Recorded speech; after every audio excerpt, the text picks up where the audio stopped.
Em nome do Pai, do Filho e do Espírito Santo. Amém. Naquele tempo, Jesus e seus discípulos chegaram a Betsaida. Algumas pessoas trouxeram-lhe um cego e pediram a Jesus que tocasse nele. Jesus pegou o cego pela mão, levou-o para fora do povoado, cuspiu nos olhos dele, pôs as mãos sobre ele e perguntou: Estás vendo alguma coisa? O homem levantou os olhos e disse: Estou vendo os homens, eles parecem árvores que andam. Então Jesus voltou a pôr as mãos sobre os olhos dele e passou a enxergar claramente. Ficou curado e enxergava todas as coisas com nitidez. Jesus mandou o homem ir para casa e lhe disse: Não entres no povoado. Palavra da salvação. Glória a vós, Senhor. Meus irmãos e minhas irmãs, nós estamos no Evangelho de São Marcos, capítulo 8, de 22 até o 26. Já fizemos toda uma caminhada, começamos lá no capítulo 2, capítulo 1, melhor dizendo, já estamos no 8º. E hoje nós nos deparamos com uma situação assim interessante. Um cego que pedem para que Jesus possa curá-lo. E já há tempo nós vamos vendo Jesus curando cegos, curando paralíticos, expulsando demônios, mostrando para as pessoas que Ele é Deus. As autoridades religiosas não querendo compreender que Jesus é Deus, fazendo os questionamentos diversos.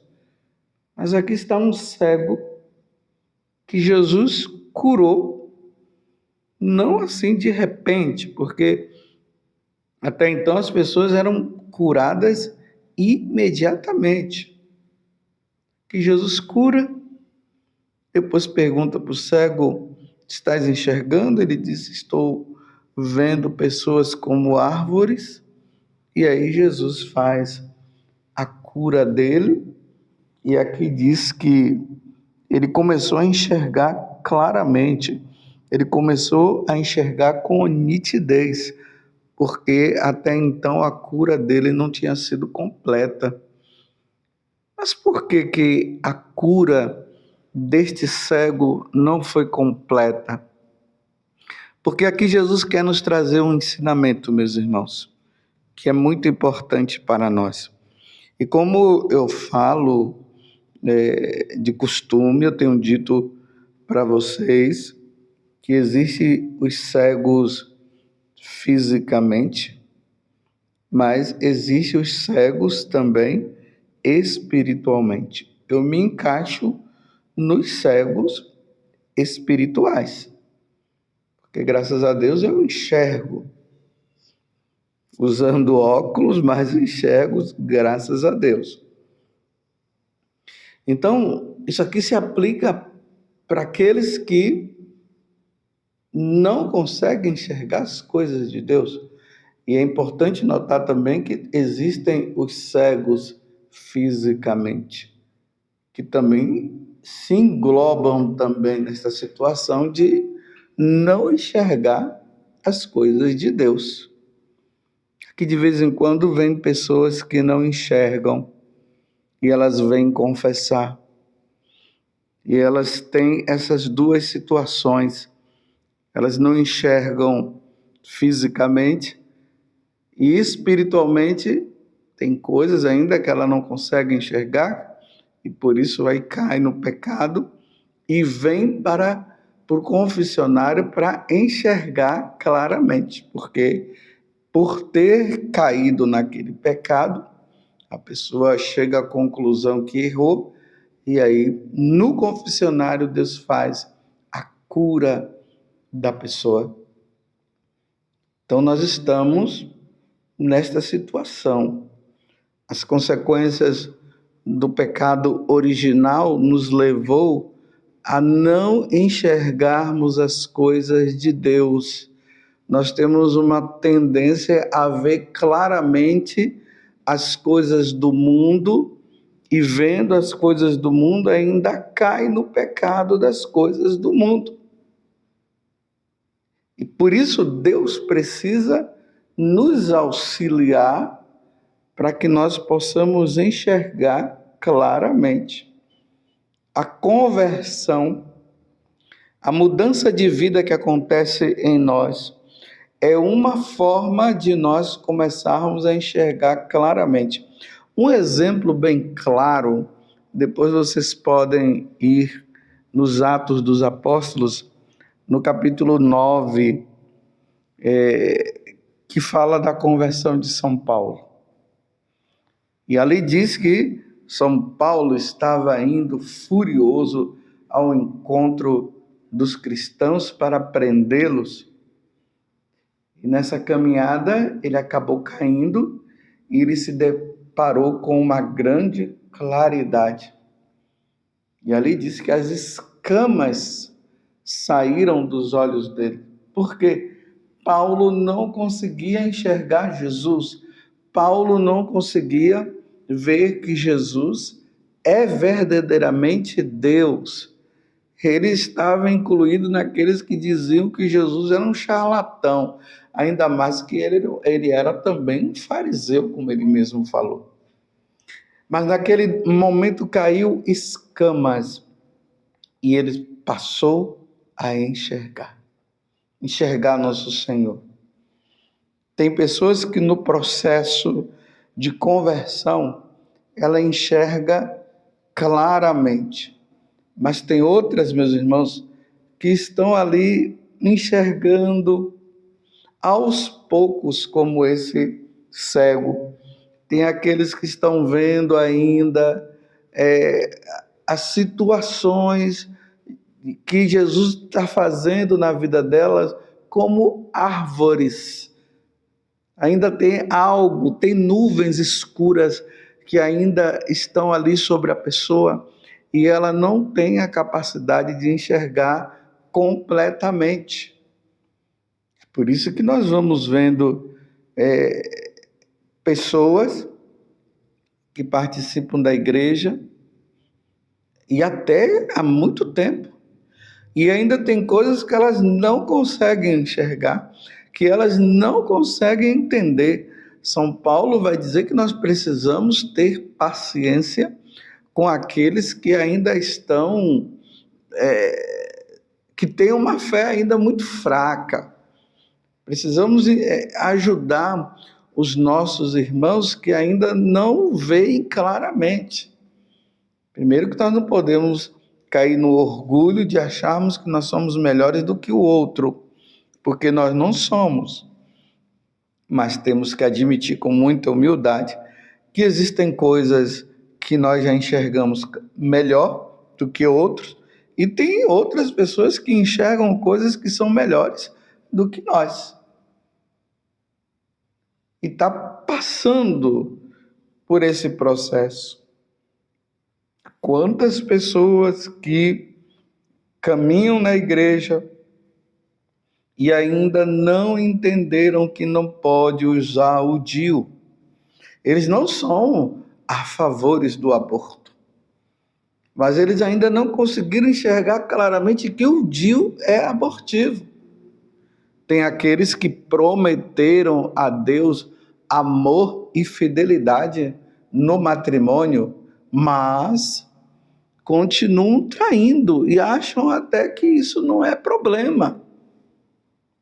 Vocês estão compreendendo? Tem aquelas pessoas que acham que não é pecado mortal ter prazer sozinho. Eles acham que o pecado mortal é só quando a pessoa que não é casada na igreja, ela acaba caindo numa traição de um adultério. Mas ela não consegue entender que ter prazer sozinho também é um pecado grave, contra a castidade.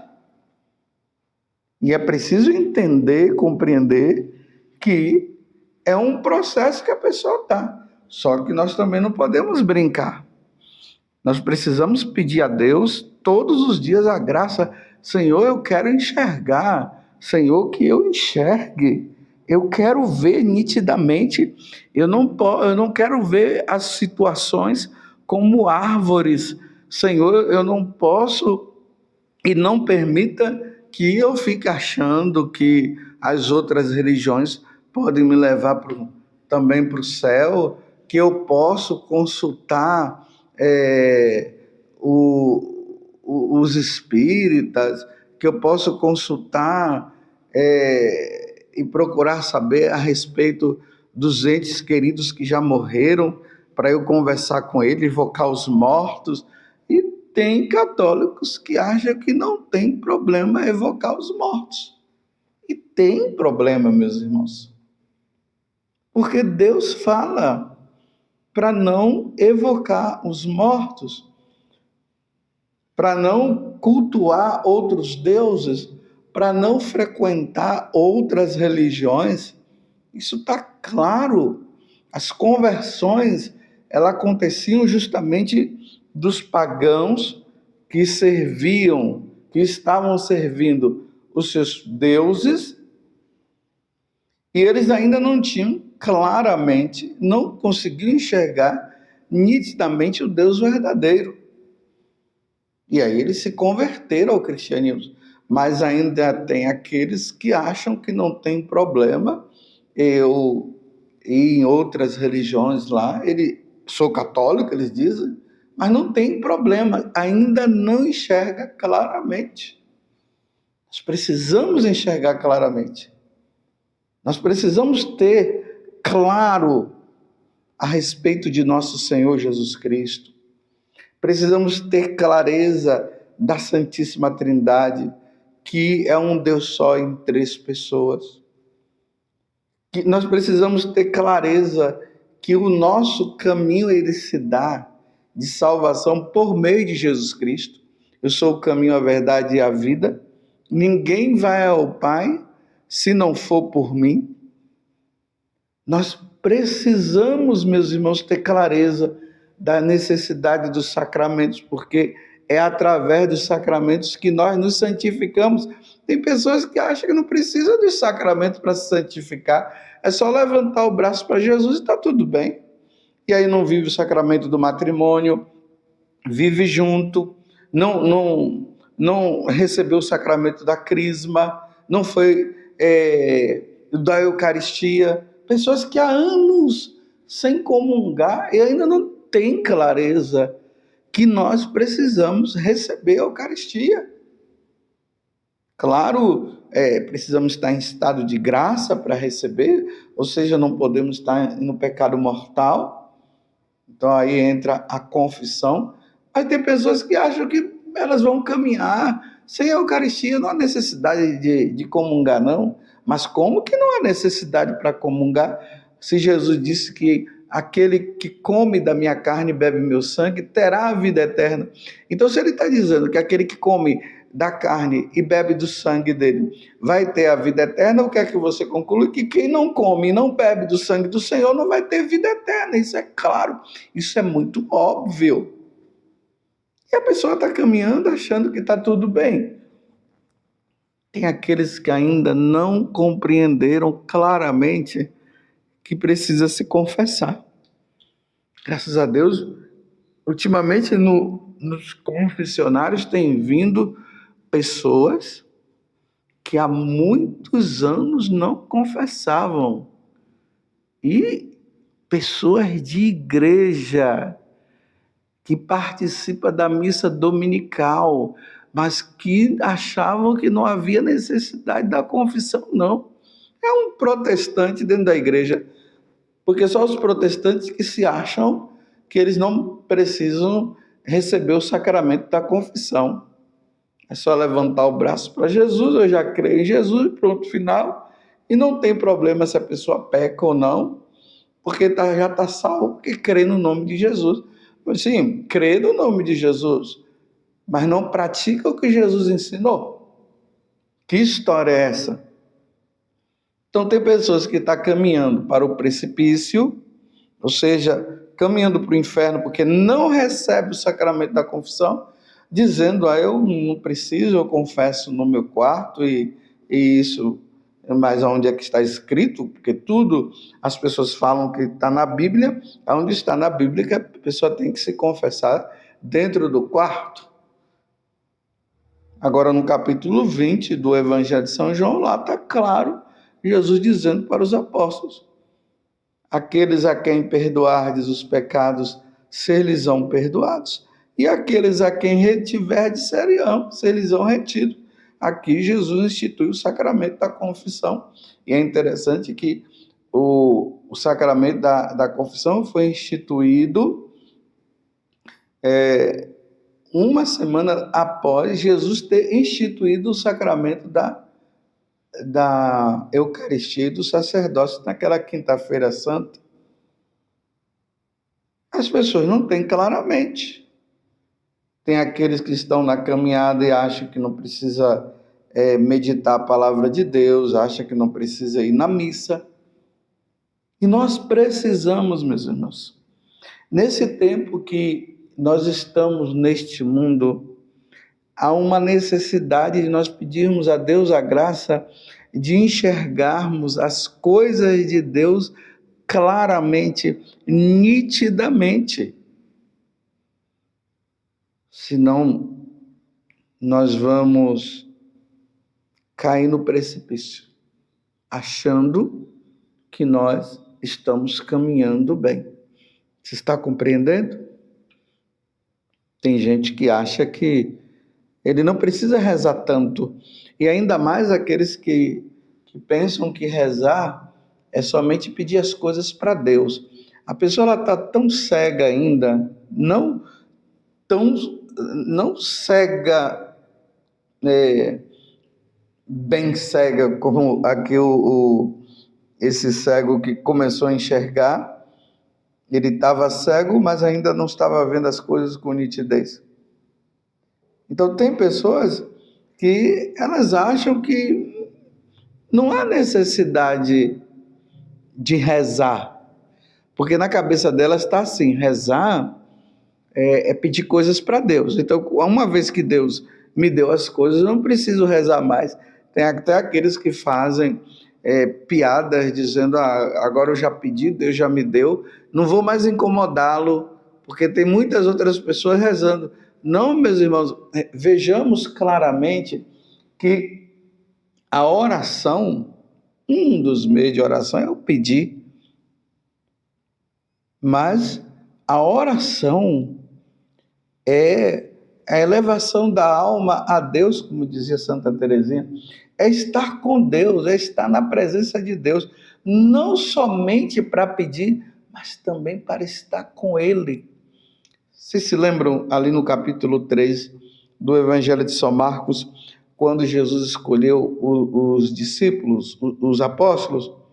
Ele diz que ele escolheu aqueles que ele quis e trouxe eles para que eles ficassem com ele. A oração é esse estado onde nós ficamos com o nosso Senhor e estamos com Ele. Que no dia de hoje, Deus nos dê clareza. Que nós possamos dizer para Jesus, Jesus, eu ainda estou vendo as coisas como árvores. Senhor, eu ainda não te enxergo como deveria te enxergar. Me ajuda, Senhor, a enxergar claramente, a conhecer-te claramente, a fazer tua vontade claramente. Oh, como eu estou cego ainda, porque eu ainda não faço a vontade de Deus como eu deveria fazer. E eu preciso fazer a vontade de Deus de forma 100%, com clareza. Oh, como eu ainda estou perdido ainda nas minhas vontades enquanto que eu poderia estar envolvido na vontade de Deus. Ó Virgem Santíssima, não permitais que eu viva e nem morra em pecado mortal. Em pecado mortal eu não hei de morrer, porque a Virgem Santíssima há de me valer. Valei-me, Virgem Santíssima. Louvado seja nosso Senhor Jesus Cristo, para sempre seja louvado, e a sua Mãe Maria Santíssima, e desça sobre você a bênção de Deus Todo-Poderoso, Pai, Filho e Espírito Santo. Amém.